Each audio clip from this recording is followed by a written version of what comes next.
Bismillahirrahmanirrahim. Innal hamdalillah nahmaduhu wa nasta'inuhu wa nastaghfiruhu wa nastahdiih.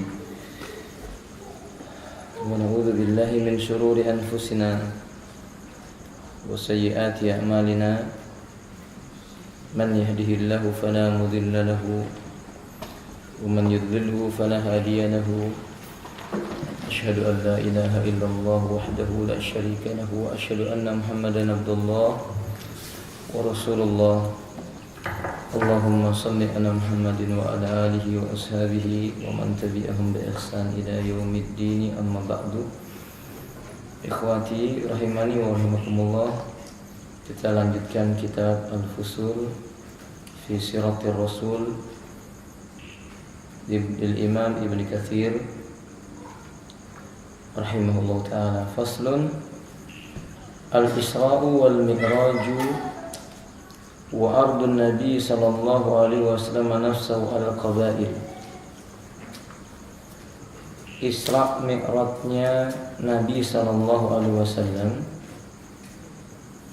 dan kisah Nabi menampakkan dirinya, menunjukkan dirinya kepada kabilah-kabilah Arab. Qala Imam Ibn Katsir rahimahullah ta'ala,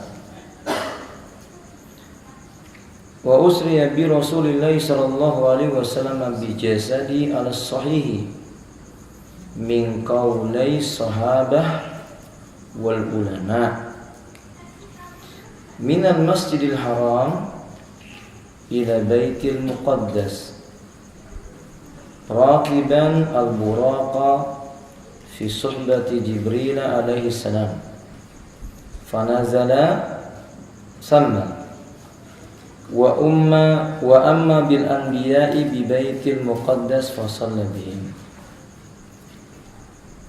Peristiwa di mana Rasulullah sallallahu alaihi wasallam itu diisrakan. Yang dimaksud dengan diisrakan yakni diperjalankan, perjalanan yang terjadi di malam hari. Pendapat yang benar, Rasulullah sallallahu alaihi wasallam itu diisrakan pada malam hari dengan jasadnya. Menurut pendapat yang sahih dari beberapa pendapat dari kalangan sahabat dan para ulama. Wa qad naqala Ibnu Ishaq an Aisyah, sesungguhnya Ibnu Ishaq telah menukil dari Aisyah radhiyallahu taala anha wa Muawiyah, dan juga dari Muawiyah annaha qala, keduanya mengatakan innama kana al-isra bi ruhihi, sesungguhnya isra yang dilakukan oleh Nabi itu bi ruhi wa lam yafqidu jasadihi, dengan ruhnya dan juga dengan apa? Jasadnya. Wallahu a'lam bishawab. Demikian pula pendapat ini dipilih oleh Imam Bukhari dan yang lainnya. Pendapat yang benar kesimpulannya Nabi itu diisrakan jasad dan juga apa? Ruhnya. Bukan hanya ruhnya saja. Minal Masjidil Haram ila Baitil Muqaddas, dari Masjidil Haram menuju ke Baitul Maqdis. Di mana Baitul Maqdis ya? Di mana Baitul Maqdis? Filistin. Yang dikenal juga dengan Masjid apa? Al-Aqsa. Raqiban al-buraq, beliau mengendarai kendaraan yang disebut dengan buraq. Tentang bagaimana buraq itu, wallahu a'lam bishawab. Yang jelas disebut buraq karena dia memiliki kecepatan seperti kilat. Fi suhbati Jibril alaihi salam, dan beliau tidak sendirian. Beliau ditemani oleh malaikat Jibril alaihi salam. Fanazala thamma, beliau turun di Baitul Muqaddas. Kemudian wa amma bil anbiya'i bi Baitil Muqaddas fa shalla bihim. Beliau mengimami salat para nabi di Baitul Maqdis. Wallahu a'lam bishawab. Ini merupakan peristiwa yang besar, yang dimana seorang muslim diuji oleh Allah tentang keimanannya kepada berita yang datang dari Nabi SAW. Jangankan manusia di akhir zaman, ketika di masa Nabi SAW menceritakan tentang Isra dan Mi'rajnya saja, banyak di antara orang-orang Arabi yang telah masuk Islam itu mereka murtad kembali karena menyangka Nabi SAW itu telah gila, telah membuat cerita-cerita yang dusta. Padahal begitulah keadaannya.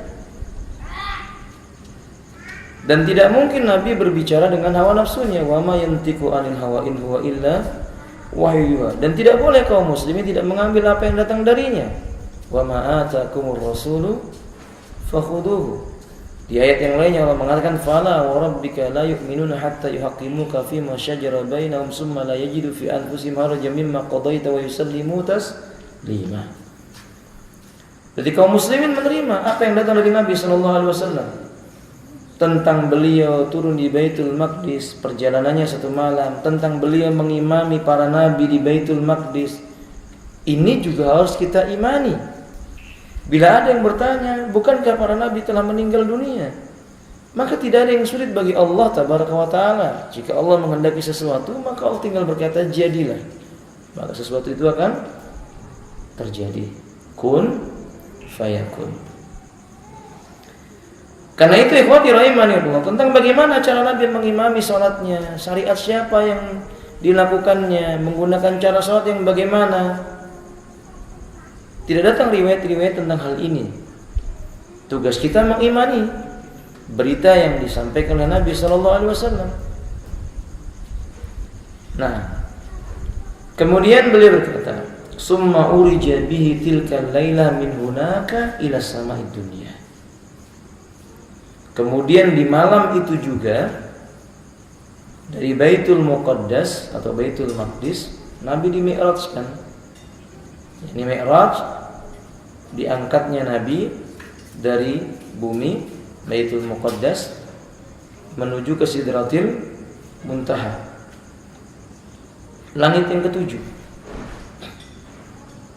Terjadi di malam itu juga min hunaka ila sama'id dunya, mulai dari Baitul Muqaddas sampai ke langit dunia, saya keliru, afwan. Summa lillati taliha, kemudian langit yang kedua. Summa salisa, kemudian yang ketiga. Summa ila allati taliha, summa al-khamisa, summa allati taliha, summa sabiha. Terus Nabi naik sampai kepada langit yang ke-7. Wa ra'al anbiya'a fis samawati ala manazilihim. Di setiap tingkatan langit itu Nabi melihat ruhnya para nabi-nabi yang lainnya berada di tempat-tempat yang telah ditetapkan oleh Allah untuk mereka. Ini juga berita gaib yang kita nggak bisa melihatnya, tapi Nabi memberitakannya, dan tidak mungkin Nabi mengatakan dengan kedustaan. Dan ini jelas nubuah yang kalau manusia biasa nggak mungkin menembus atmosfer, melewati batas dunia, bumi maksudnya, tanpa menggunakan apa? Alat bantu. Bukankah demikian? Tetapi bagi seorang yang beriman tidak ada yang tidak mungkin bagi Allah Tabaraka wa Ta'ala. Allah yang menciptakan dari tidak ada menjadi ada saja mampu. Allah menciptakan api yang tabiatnya panas menjadi dingin saja mampu. Seperti Ibrahim, ketika dibakar tabiatnya api itu harusnya panas, tapi bagi Ibrahim dengan izin Allah menjadi dingin. Maka kalau tabiatnya manusia naik ke atas itu menjadi sesak dadanya, maka Allah menghendaki tidak demikian yang terjadi pada Jibril, yang terjadi pada Nabi SAW bersama Jibril alaihissalam. Dan wajib bagi seorang mukmin untuk mempercayai hal tersebut. Summa urija bi ila sidratil muntaha. Kemudian beliau dimi'rajkan sampai kepada sidratil muntaha. Wa ra'a indaha Jibril ala suratil lati khalaqallahu 'alaiha. Dan di saat itulah Nabi sallallahu alaihi wasallam melihat Jibril pada rupa apa adanya yang telah Allah ciptakan padanya. Nabi melihat Jibril dalam bentuk aslinya. Rupa malaikat itu ikhwanillah dalam bentuk aslinya yang Nabi sebutkan dalam riwayat Imam Muslim. Pada umumnya malaikat itu memiliki 600 sayap. Satu lembar sayapnya jika diletakkan ke dunia tertutuplah ufuk hingga ke ufuk. Ini rupa asli malaikat. Dalam riwayat Imam Ad-Darimi sebagian malaikat Allah menciptakan mereka suaranya lebih keras atau seperti halilintar. Jadi kalau dia berbicara suaranya sangat keras. Di sebagian malaikat diciptakan oleh Allah Tabaraka wa Ta'ala ada yang wajahnya seperti singa. Wallahu ta'ala a'lam bishawab. Yang jelas ketika itu Allah mengangkat Nabi SAW sampai ke Sidratil Muntaha dan dia melihat di sisinya ada malaikat Jibril dalam bentuk aslinya yang Allah ciptakan padanya. Wa faradallahu alaihi salawati tilkal lailah. Dan riwayat-riwayat yang sahih telah menerangkan Allah mewajibkan salat 5 waktu itu atau Allah mewajibkan syariat salat itu di malam itu juga. Wakhtalafal ulama, kata Al-Imam Ibnu Katsir rahimahullahu taala, ulama berbeda pendapat hal ra'a rabbahu azza wa jalla aw la. Apakah beliau Nabi sallallahu alaihi wasallam itu melihat Allah taala ketika dimi'rajkan ataukah tidak? Perbedaan ini menjadi dua kelompok. Fasah an Ibnu Abbas annahu qala, dan telah sahih riwayat datang dari Ibnu Abbas radhiyallahu taala an bahwa ia mengatakan ra'a rabbah, bahwa Nabi sallallahu alaihi wasallam itu melihat Rabbnya, melihat Allah taala. Wa jaa fi riwayatin anhu ra'ahu bi fuadihi, dan datang pula riwayat dari Ibnu Abbas yang lainnya beliau melihat dengan fuadnya. Fuad itu apa ya kan? Yang tersimpan di dada ini. Apa fuad? Sanubarinya, hati. Dia melihat dengan hatinya, bukan dengan dua matanya. Wa fi sahihaini, sedangkan di dalam riwayat yang dikeluarkan oleh Al-Imam Al-Bukhari dan juga Al-Imam Muslim, an Aisyah radhiyallahu taala anha ankarat dalik, beliau mengingkari, Aisyah radhiyallahu taala anha itu mengingkari pendapat yang mengatakan bahwa Nabi melihat Rabbnya. Ala qailihi wa qalat hiya wa Ibnu Mas'ud, demikianlah Aisyah dan juga sahabat Ibnu Mas'ud radhiyallahu taala anhuma mengatakan innama ra'a Jibrila, di saat itu Nabi hanya melihat Jibril, tidak melihat Allah taala. Wa ra'a Muslim, Imam Muslim meriwayatkan dalam kitab sahihnya, yakni hadis riwayat Imam Muslim dalam Kitabul Iman. Kitabul Iman bab tentang fi qaulihi alaihi salam nurun anna arahu, bab tentang ucapan Nabi, dia adalah cahaya yang bagaimana mungkin saya sanggup melihat cahaya. Cahaya itu kan kalau dilihat mata menjadi apa? Silau. Nah, min hadisi Qatadah an Abdullah bin Syaqiq an Abi Dzar annahu qala sa'altu Rasulullah sallallahu alaihi wasallam hal ra'aita rabbak, qala alaihi salatu wasallam nurun anna arahu, wa fi riwayatin ra'aitu nuran. Fadal hadis kafin bi hadhil mas'alah. Di dalam riwayat Imam Muslim dalam kitab sahihnya tadi, hadis dari Qatadah, dari Abdullah ibnu Syaqiq, dari Abu Dzar maksudnya, bahwasanya Abu Dzar berkata, aku bertanya kepada Rasulullah sallallahu alaihi wasallam, apakah engkau melihat Rabbmu? Maka beliau sallallahu alaihi wasallam menjawab, cahaya. Bagaimana saya bisa melihat dia. Di dalam ayat yang lainnya Nabi mengatakan, aku hanya melihat cahaya. Kata Ibnu Katsir, fahadal hadis kafin fi hadhil mas'alah. Hadis ini cukup untuk menjelaskan duduk permasalahan ini.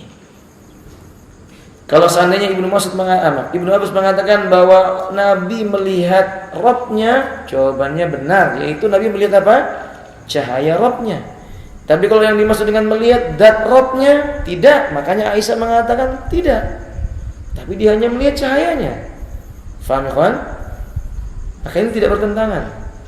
Walaupun sebagian orang mengatakan ini adalah bertentangan, bahwa ucapannya Ibnu Abbas bahwasanya dia melihat zatnya Rabbnya, sementara Aisyah dan Ibnu Mas'ud berpendapat dia melihat cahayanya, bukan zatnya. Kalau digabungkan mungkin yang dimaksud Ibnu Abbas adalah dia melihat cahayanya itu, yaitu cahayanya Allah Tabaraka wa Ta'ala, bukan zatnya. Dan Allah Ta'ala itu hanya bisa dilihat oleh mata manusia nanti di hari kiamat. Satarawna rabbakum kama tarawna al-qamara lailatal badr. Engkau kelak akan melihat Rabbmu seperti engkau melihat bulan di malam purnama. Maksudnya bagaimana, Ikhwan? Terlihat jelas. Bukan maksudnya Allah seperti bulan itu bentuknya, bukan. Dan sebagian, maka ulama Ahlussunnah menyebutkan mengapa Allah tidak bisa dilihat di dunia oleh Allah Ta'ala, oleh makhluknya. Karena ini memang salah satu nikmat yang Allah simpan nanti hanya diberikan kepada orang beriman ketika mereka telah masuk ke dalam surga. Di saat seluruh kaum muslimin menikmati seluruh keindahan surga, buah-buahannya, daging burungnya, istri-istri dari kalangan bidadari dan wanita-wanita dunia yang salehah, minuman dari khamr yang tidak memabukkan, sungai yang mengalir di dalamnya susu,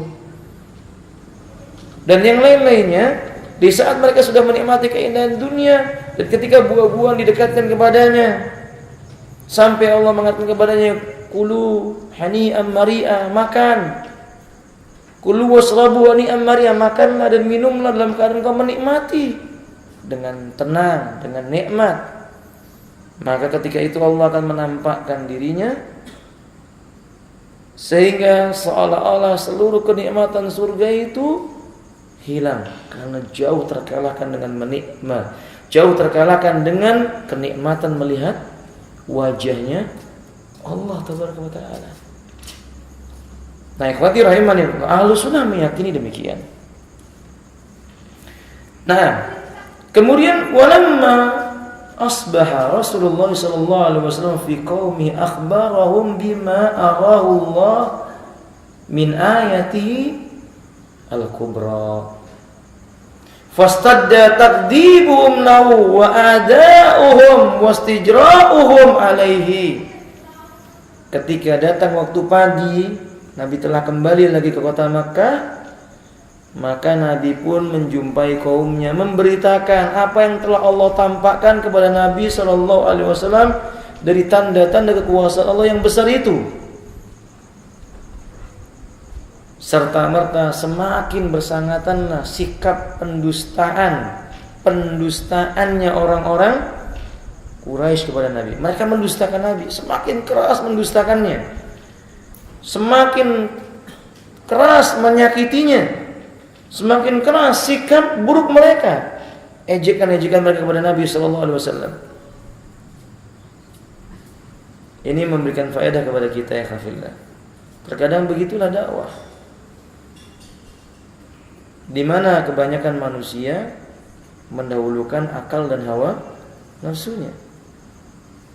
Di saat wahyu sampai kepadanya, ia menolak dengan akal dan hawa nafsunya itu. Dan begitulah dakwah. Terkadang setelah kita semakin yakin dengan kebenaran, justru orang semakin mendustakan kita, semakin menyakiti seorang dai, semakin memburukkan seorang dai. Dan itu demikian sunnatullah. Wa ja'ala Rasulullah sallallahu alaihi wasallam ya'radu nafsahu 'alal qabaili ayyamal musimi wa yaqulu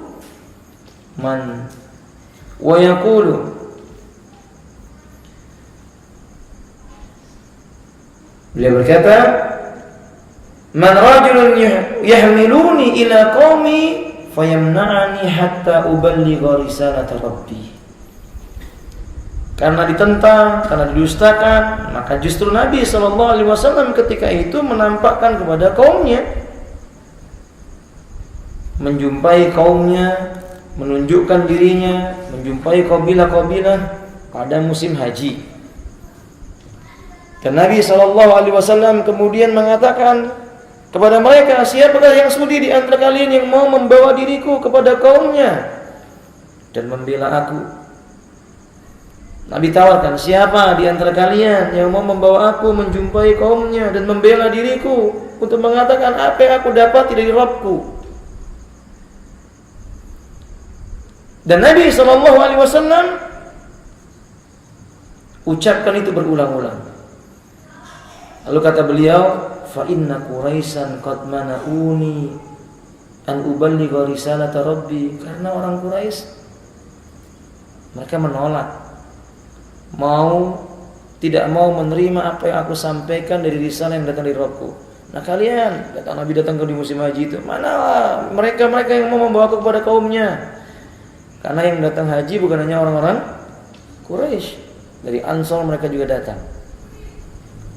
Apa faedah yang bisa kita ambil? Yang bisa kita ambil, dakwah itu berikan kepada orang yang mau didakwahi. Sehingga sebagian ulama menyebutkan ihdal ilma liman yahtaj ilal ilmi. Berikan ilmu itu kepada orang yang butuh dengan ilmu. Jangan putus asa. Kalau kita mendakwai seseorang, orang itu nggak mau ilmu, ya sudah, cari orang yang mau dengarkan. Jangan buang-buang masa. Karena tidak seperti sebagian orang di zaman kita. Ketika seseorang telah menyampaikan kebenaran, kemudian ditolak, maka dia marah. Seharusnya tidak demikian. Dia mencari kaum yang lainnya. Seperti Nabi, dia berkata, siapa di antara kalian yang membawa diriku kepada kaumnya untuk menyampaikan risalah Rabbku? Karena orang-orang Quraisy mereka menolak apa yang aku sampaikan, risalah dan yang datang dari Rabbku ini. Hada wa ammuhu Abu Lahab la'anahu Allah Ta'ala wara'ahu yaqulu lin-nasi la tasma'u minhu fa innahu kadzdzab. Begini Nabi berusaha untuk menyampaikan kebenaran kepada manusia. Yang ini enggak mau dengar, cari yang lainnya. Tapi setiap Nabi berkata, siapa yang mau menyampaikan aku kepada kaumnya? Nabi ingin menceritakan kisahnya tentang Mi'raj dan sebagainya. Tapi di belakangnya Nabi diikuti oleh pamannya yang telah dilaknat oleh Allah Ta'ala. Siapa? Abu Lahab. Ingat sudah saya jelaskan kemarin ya. Abu Lahab punya 2 orang anak toh? 2 orang anak laki-laki yang menikahi putrinya Rasulullah SAW. Sudah saya terangkan belum? Sudah. Tapi mungkin antum lupa. Sehingga ketika Nabi sudah terang-terangan mendakwahkan dakwah kalimat tauhid la ilaha illallah, Abu Lahab murka. Abu Lahab meminta 2 anaknya untuk menceraikan anaknya Rasulullah. Sampai kemudian 2 orang anaknya Abu Lahab itu datang menjumpai Nabi mengembalikan putrinya kepada Rasulullah SAW. Pada saat itu dia punya kesempatan, dia tendang pinggangnya Nabi sampai Nabi jatuh. Tapi Nabi cuma tersenyum. Kemudian Nabi berkata, sesungguhnya engkau akan mati karena dimakan salah satu singa di antara singa-singanya Allah Ta'ala. Siapa engkau yang dimaksud oleh Nabi ini? Anaknya Abu. Nah, saya mau tanya sama antum, siapa namanya? Kemarin sudah saya terangkan. Pertemuan sebelumnya sudah saya terangkan. Antum lupa? PR buat antum ya. PR ya kon ya. PR buat antum. Nah, insyaallah Ta'ala. Jadi benar. Nah, anaknya Abu Lahab ini, kan Abu Lahab itu tahu apa yang diucapkan oleh Nabi SAW itu benar. Sehingga ketika Abu Lahab pergi berdagang bersama dengan kaumnya dengan 2 orang anaknya, Abu Lahab sangat khawatir dengan anaknya ini. Lalu mereka ketika singgah di malam hari di sebuah tempat, sengaja anaknya dibuat tidur di tengah, dikelilingi oleh kaumnya, supaya harapannya Abu Lahab kalau ada singa yang datang, maka singa itu akan berhadapan dulu dengan kaumnya. Tapi qadar Allah ada 2 ekor singa, salah satunya melompati rombongan manusia itu lalu menerkam anak Abu Lahab ini sampai mematahkan lehernya dan tidak mengganggu yang lainnya. Tidak mengganggu yang lainnya, hanya membunuh siapa? Anak Abu Lahab ini. Tentang namanya PR buat antum. Tayyib, sepakat ini kawan? Ini sadaqah Rasulullah SAW. Tapi anehnya orang ini yang namanya Abu Lahab ini, dan sungguh celaka dia, la'anallahu, semoga Allah melaknat Abu Lahab ini. Ketika Nabi menyampaikan tentang apa yang datang dari Allah Ta'ala sampai perkara Isra Mi'raj ini, si Abu Lahab mengikuti dari belakang, kalau enggak di sampingnya. Setiap Nabi selesai bicara, apa kata Abu Lahab? Jangan kamu dengarkan orang ini. La tasma'u, jangan kalian dengarkan ucapannya orang ini, fa innahu kadzib, karena dia itu orang yang bohong, katanya. Ini pendusta ini, jangan kamu dengar. Ini pembohong, jangan kamu. Masya Allah. Coba antum lihat, kalau antum berbicara lalu yang mengatakan ini pembohong, tapi orang yang berbicara itulah orang yang jauh. Orang dari Jawa datang dia mengatakan kamu pembohong, orang lain masih bisa nerima. Tapi ini enggak, ini pamannya sendiri, orang yang dekat dengan beliau. Yang dahulu Abu Lahab ini sangat sayang juga dengan Nabi SAW. Dan semua orang Quraisy tahu tentang keutamaannya Nabi, dan tahu bahwasanya Abu Lahab bagian daripada keluarganya Nabi ketika itu. Ketika Nabi berkata, di sela-sela berkata, dibilang jangan dengarkan, dia bohong. Jangan dengarkan, dia bohong. Gimana kira-kira kalau antum ya? Kalau antum bicara habis selesai ngomong dibilang, alah inti pembotek. Kata orang Balikpapan gitu ya kan ya. Kata orang Balikpapan kan pembotek begitu. Bahasa Balikpapan demikian. Ya tentu akan sakit hati. Nabi SAW pun dibegitukan oleh Abu Lahab ini. Ya. Wallahu ta'ala alam bisawab. Kemudian fakana hayyun arabi yatahamuna lima yasma'una min Quraisy anhu innahu kadhib innahu sa'id innahu kaid innahu syair. Ukadibu yakdafunahu biha min tilqa'i anfusihim fayusdi ilaihim min la yatamayyazu lahu min al-ahya wa amman alibba'u idza sami'u kalamahu wa tafahamuhu syahidu bi anna ma yaqulu haqqun wa annahum muftiruna alaihi fayusallimuna. Nah, ketika Abu Lahab seperti itu, terus dia mengompor-ngompori orang-orang Quraisy, jangan dengarkan latas mauminhu innahu kadzib. Pokoknya jangan dengarkan omongannya, dia ini orang pembohong, jangan dengarkan omongannya. Pada saat itu justru orang-orang kampung yang ada di tanah Arab, mereka justru terpengaruh dengan ucapannya si Abu Lahab ini. Nggak mau mendengarkan pembicaraannya apa? Rasulullah SAW nggak mau tabayun dulu, karena sudah terpengaruh dengan provokasinya Abu Lahab dan orang seperti ini, dan mengatakan Muhammad ini sahir, tukang sihir, kahin. Tahu kahin? Apa kahin itu? Kahin itu apa? Orang yang mengaku dirinya mengetahui perkara yang akan datang, yang bisa menceritakan, mencarikan barang yang hilang. Siapa ini namanya kahin. Kita menyebutnya paranormal, dukun. Jadi mereka mengatakan ini orang dukun, ini tukang sihir. Innahu syair, dia itu syair, tukang apa? Penyair. Dilihat yang lainnya, bahkan Nabi ditambahi syairun majnunun. Sudah tukang syair, kemudian apa? Majnun. Kata Syekh Shalih Al-Utsaimin, ini menunjukkan bantahan yang Allah tampakkan kepada orang-orang Quraisy atas ucapan mereka sendiri. Quraisy itu menuduh Nabi itu penyair, tapi Quraisy juga menuduh Nabi seorang yang gila. Padahal orang-orang Arab itu paham, nggak mungkin terkumpul dua sifat ini, penyair dan gila.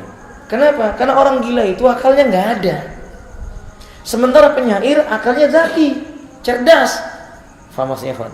Kalau ada orang mengatakan dia itu penyair yang gila, berarti yang berkait itu pasti pembohong. Bagaimana seorang yang akalnya cerdas, sehat kok dikatakan dia gila? Ngerti maksudnya, Fan? Itu bantahan buat omongan mereka sendiri, kata Syekh Shalih Al-Utsaimin penjelasan tentang hal ini. Wallahu ta'ala a'lam bishawab. Itulah hasil orang-orang kampung itu terpengaruh sehingga mereka mendustakan ucapannya Nabi SAW. Padahal kalau seandainya mereka mau meneliti, dan sebagian orang-orang kampung itu yang mau mendekat kepada Nabi, mendengarkan ucapannya Nabi, seperti 6 orang yang dari Madinah datang menjumpai Nabi SAW, melihat Nabi berbicara dan wajah Nabi sekonyong-konyong, mereka percaya bahwa tidak dijumpai pada wajah dan pembicaraan Nabi itu mengandung apa? Kebohongan. Andai saja mereka mau mendekat kepada Nabi dan melihat wajahnya Nabi, apa yang dibicarakan dengannya, pasti mereka itu akan mengatakan ini benar. Dan benar ikhwati rahimani rahimakumullah, ternyata orang-orang yang terfitnah itu lama-kelamaan mereka pun penasaran. Ini ada faedah. Ketika seorang berbuat kebaikan kemudian difitnah dengan keburukan, sebenarnya ada hikmah. Suatu saat Allah akan turunkan pertolongan, kemudian Allah akan balikkan hati orang yang difitnah itu jadi mencintainya. Ini terjadi di zaman Nabi, sama seperti sekarang. Kalau kita dakwah, kemudian ada orang yang SMS, jangan hadiri majelis itu majelisnya Wahabi, jangan ngaji dengan Ustadz Fulan itu Wahabi. Menurut istilah para asatid, ini justru promosi apa? Nah, percaya. Walaupun mereka awalnya membentengi, satu saat hati kecilnya akan bertanya, ini apa sebenarnya? Mereka akan mencari tahu. Pada saat itulah fitrahnya akan menerima, karena dakwah hak itu fitrah. Dan itu kenyataannya, sampai kemudian Allah bukakan pintu-pintu kemenangan, lalu Allah katakan idza jaa nasrullahi wal fath wa ra'aitan nasa yadkhuluna fi dinillahi afwaja. Dan kau lihat manusia masuk ke dalam agama Allah dalam keadaan berbondong-bondong, karena memang begitulah dakwah fitrah. Wallahu ta'ala alam bisawab. Fayusallimun, berbondong-bondonglah mereka itu masuk dalam Islam. Nah, ikhwabillah, beberapa hal yang bisa kita ambil faedah dari kisah Isra Mi'raj ini. Pertama, seorang mukmin yang beriman kepada Allah dan Rasulnya wajib menerima berita yang datang dari Allah dan Rasulnya sembari berkata sami'na wa ata'na. Tidak boleh mengukur dengan akalnya. Yang kedua, terkadang Islam itu tidak mesti kebenarannya ditakar dengan akalnya, karena memang Islam bukan akal. Islam bukan akal. Jika sesuatu yang terdapat di dalam Islam kadang-kadang akal tidak bisa menerima, pasti yang keliru siapa? Akalnya. Ali bin Abi Thalib mengatakan, "Lau kana ad-dinu bir-ra'yi lakana asfal minal khuffi ahaqqu ayyumsa." Kalau seandainya agama itu takarannya adalah akal, niscaya bagian bawah sebuah sepatu lebih pantas untuk diusap ketika berwudu. Tapi tidak, kalau orang berwudu pakai sepatu itu kan yang diusap bagian atas, bukan bagian telapak sepatunya. Itu menunjukkan agama bukan akal. Kita katakan kalau seandainya agama itu akal, ketika buang angin yang dicuci bukan wajah, tapi apa? Dubur. Tapi kenapa manusia cuma mencukupkan dengan berwudu saja? Itu menunjukkan agama ini wahyu. Kadang-kadang tidak bisa diterima oleh akal. Yang ketiga, ini menunjukkan mukjizat yang dimiliki oleh Nabi SAW. Di mana terkadang mukjizat itu ditentang oleh manusia, tapi kemudian lama-kelamaan manusia akan mempercayainya. Faedah yang keempat, ikhwati rahimani wallah, Isra Mi'raj ini terjadi dalam waktu satu malam. Semalam saja, dari mulai dari Makkah menuju kepada Baitul Muqaddas, kemudian naik kepada Sidratil Muntaha, kemudian kembali lagi ke Makkah dalam waktu satu malam saja. Ada yang kelima, pendapat yang benar, Mi'rajnya Nabi dan Isra dan Mi'rajnya Nabi itu jasad dan ruhnya, bukan hanya apa? Ruhnya. Faedah yang keenam, Nabi SAW ditemani oleh malaikat Jibril dan Nabi mengendarai burak. Faedah yang ketujuh, tidak ada riwayat yang sahih menerangkan tentang bentuknya burak itu bagaimana. Jadi antum jangan percaya kalau ada orang yang gambar kendaraan apa? Burak. Karena orang-orang zaman dulu mereka melukis burak. Dan dibuat burak itu seperti seekor kuda. Kepalanya kepala apa? Wanita. Kepalanya wanita cantik. Kemudian punya 2 buah sayap. Ini kan penghinaan kepada Nabi. Masa Nabi menaiki kendaraan yang wajahnya wajah apa? Wanita. Ini menghina Nabi sallallahu alaihi wasallam. Itu enggak ada riwayat yang seperti itu yang sahih yang menjelaskannya. Faedah yang berikutnya, Nabi ditampakkan rupa aslinya Jibril alaihissalam. Rupa asli Jibril ditampakkan oleh Allah kepada Nabi ketika itu pertama kalinya di mana? Ketika Nabi dinaikkan ke Sidratil Muntaha, diangkat sampai ke Sidratil Muntaha dan Jibril ada di sampingnya. Dan yang kesembilan, manusia tidak bisa melihat Allah dengan dua mata kepalanya terbuka. Ahlus Sunnah meyakini Allah itu dilihat di dua keadaan. Pertama, di dalam mimpinya. Tapi biasanya manusia tidak akan mampu menggambarkan bagaimana Allah Ta'ala. Dan ini keyakinan Ahlus Sunnah wal Jamaah. Yang kedua, kelak nanti di yaumil kiamah ketika manusia masuk ke dalam surganya Allah Ta'ala. Faedah yang ke-10, jika dijumpai ada khilaf di antara para sahabat yang seolah-olah khilaf itu dalam permasalahan akidah, maka jika diteliti dengan baik sebenarnya bukan khilaf. Dia berakhir kepada sebuah keyakinan yang sama, cuman berbeda dari segi lafaz saja. Kalau Ibnu Abbas mengatakan bahwasanya Nabi melihat Rabbnya, maka Aisyah mengatakan Nabi melihat cahayanya. Maka jika digabungkan, maka yang dilihat oleh Nabi sallallahu alaihi wasallam adalah cahayanya Allah tabaraka wa ta'ala, dan cahaya Allah tidak lepas dari zatnya Allah Ta'ala, bukan zat sejatinya Allah. Allah Ta'ala alam bisawab. Faedah yang terakhir yang bisa kita ambil dari kisah Isra dan Mi'raj ini, ikhwati rahimani wa rahimakumullah, setiap seseorang mendakwakan kebenaran terkadang dia dizustakan, tapi tidak boleh berhenti sampai di situ. Dia cari orang lain yang mau menerima, dia cari orang lain yang mau menerima, karena di sana ada hikmah. Apa itu? Alhamdulillah, Allah ingin memilih hati orang yang bersih menerima kebenaran. Kadang kita dakwah di tempat ini tidak diterima, tapi kita dakwah di tempat orang lain kita diterima. Bisa jadi mereka menerima itu orang-orang yang hatinya bersih, karena yang bersih hanya pantas tinggal dan singgah di sesuatu yang juga bersih juga. Wallahu ta'ala a'lamu bishawab. Sampai di sini dulu kisah tentang Isra dan Mi'raj. Kita akan lanjutkan lagi pada pertemuan yang akan datang, kisah tentang Suwaid ibnu Samit dan Islamnya seorang yang bernama Iyas ibnu Mu'ad. Karena sebagian orang mengatakan Iyas bin Mu'ad itu tidak masuk Islam, tapi Ibnu Katsir menjelaskan Iyas bin Mu'ad dia masuk Islam. Nanti akan datang penjelasannya pada pertemuan yang berikutnya. PR antum tadi apa, Ivan? PR-nya antum tadi siapa?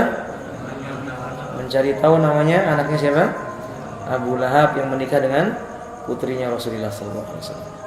Baik, subhanakallahumma wa bihamdika asyhadu an la ilaha illa anta astaghfiruka wa atubu ilaik. Assalamualaikum warahmatullahi wabarakatuh.